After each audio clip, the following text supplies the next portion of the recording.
What's up everyone? I'm Twisted. As we saw in the new season cinematic, Shen is going to play a major role in the lore of this season. This week we finally got his motion comic on the client, and so that's what we'll be taking a look at today. Unlike the previous two comics we got, this one features voice acting, which is pretty nice and I hope it becomes more common going forward. The comic begins with Shen reflecting on his identity issues. Shen was born in Ionia, but when he was still very young and sailing on a fishing boat as a cabin boy, he was taken by Noxians. In time, he joined the Reckoning Pits and became the legend known as Viscero, which was the name of the Ionian boat. Later he and other reckoners were bought out by the military and forced to be soldiers. That however wouldn't last, as they lost a battle against the soldiers of Jarvan III. Jarvan showed them mercy and granted them freedom. This inspired Shen to stay by Jarvan's side. This is what we see in this corner. This is the moment when he first met Jarvan III and asked to join his guard. This was explained in the story what once sailed free. Here next to Jarvan is Tiana Crownguard, the aunt of Garen and Lux. When they first met, Shen promised Tiana that would anything happen to the king, that she could kill him. Someone knocks on the door of his cabin,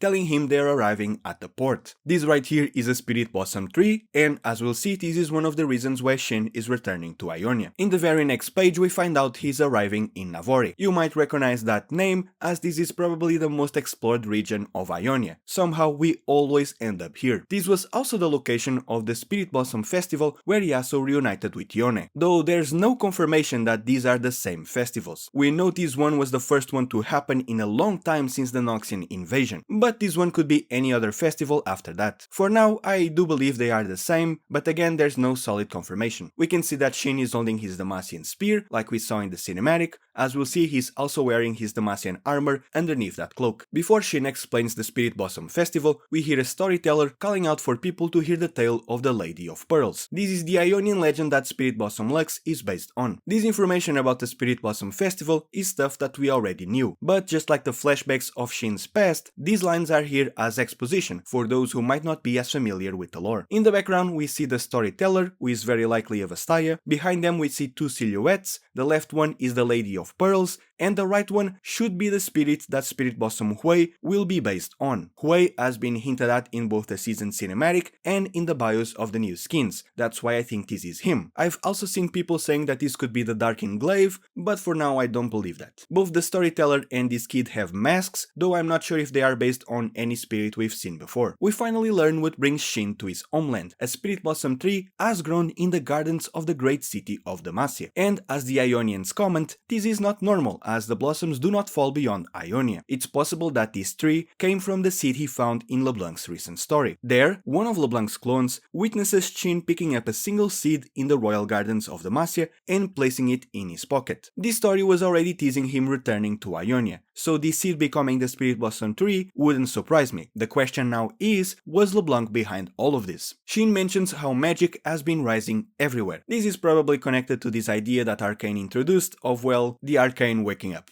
The Arcane is waking up.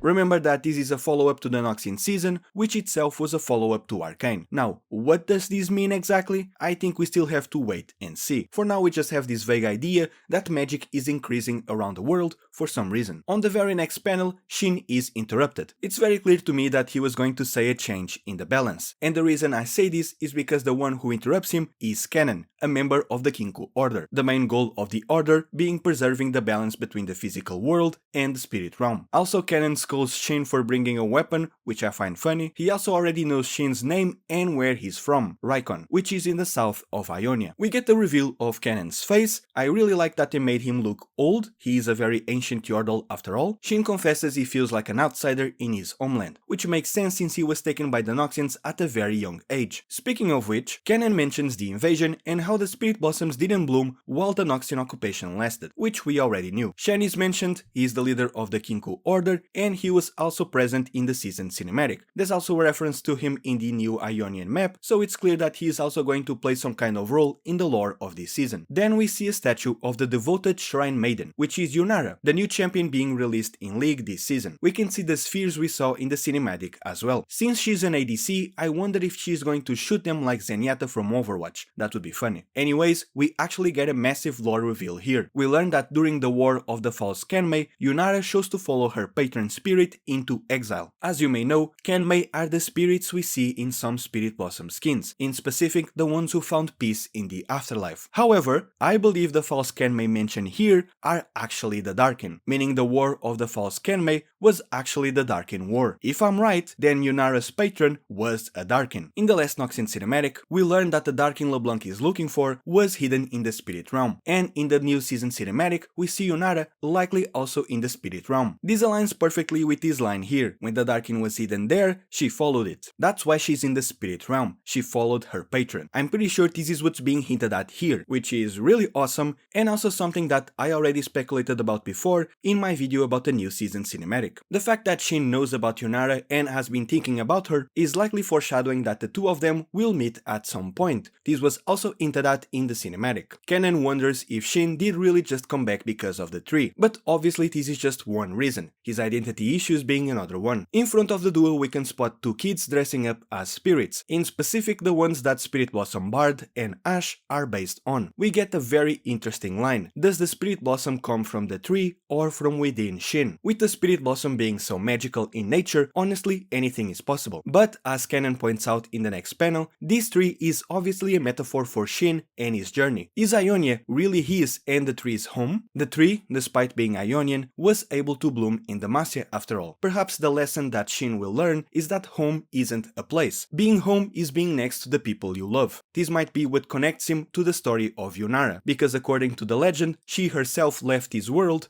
to follow her patron. Shen tells Kennen that the Demacians found the festival troubling. I guess it makes sense since this is a very magical festival in a very magical land. Kennen leads Shen to the Kinkou Temple at Koshin. This was mentioned in the Z comic and it's likely this location present on the official map. Shen explains that the Kinkou Order was ousted from Tenjul during the war. We saw this temple in Zed's comic. They were ousted because of Zed and his order. They are now rebuilding in the ruins of an old stronghold. These stairs are the same ones we see Shen climbing in the season cinematic, the ones that will likely lead him to Yunara, as I explained in my video about the cinematic. Finally, we see Shen planting the tree on Ionian soil, saying that all things should return home wherever that may be. Again, the theme here is Shen returning home, trying to figure out who he is and where he belongs. And so ends a very nice comic that kicks off a new chapter of Shen's life and also features a massive lore reveal that I think a lot of people will miss. The next comic is titled The Devoted Shrine Maiden. It was already obvious this was going to be about Yunara, but now we know for sure. Thank you so much for watching until the end. If you enjoyed this, consider subscribing. It's free and you can always change your mind later. I'm trying to reach 5k subs this year, so your help would be very much appreciated. If you haven't seen it already, you should check out my video about the new season cinematic, as the theories I explained in that video seem to have been correct. I'm Twisted and I'll see you guys in the next video.